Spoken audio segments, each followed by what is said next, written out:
And with that big shift on the way, local leaders discussed policing and safety with community members at the Grand Rapids Library tonight. 13 News Science Josh Albertus joins us now after going to that meeting this evening. And Josh, tell us what was talked about. Yeah, Julia, this is part of a separate scheduled series, Mayor's Mondays, as it's called. But we did hear from the mayor about this appointment, as well as from other leaders and community members about a number of subjects touching on law enforcement and how to keep the community safe.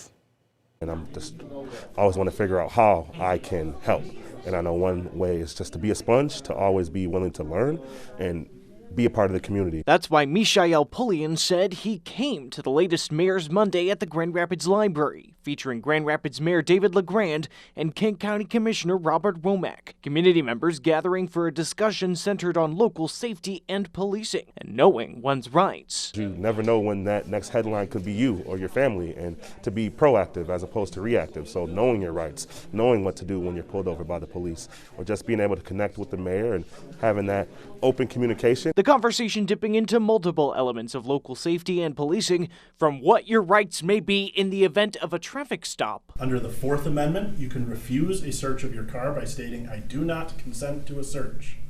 An officer can legally search your car anyway if they have probable cause or a warrant. To something on the minds of many, immigration and customs enforcement, widely known as ICE. What I can do and what we can do as a city is have a very clear policy that, like, when we are city actors, do not ask people about citizenship. We do not.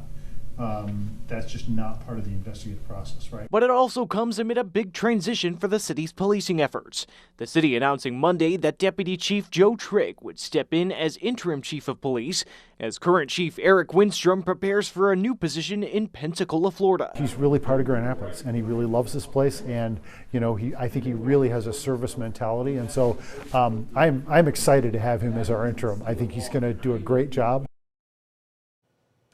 The city says Trigg will assume his new role effective March 2nd. Mayor's Mondays discussions are expected to continue with another set for February 23rd. Julia. Josh, thank you.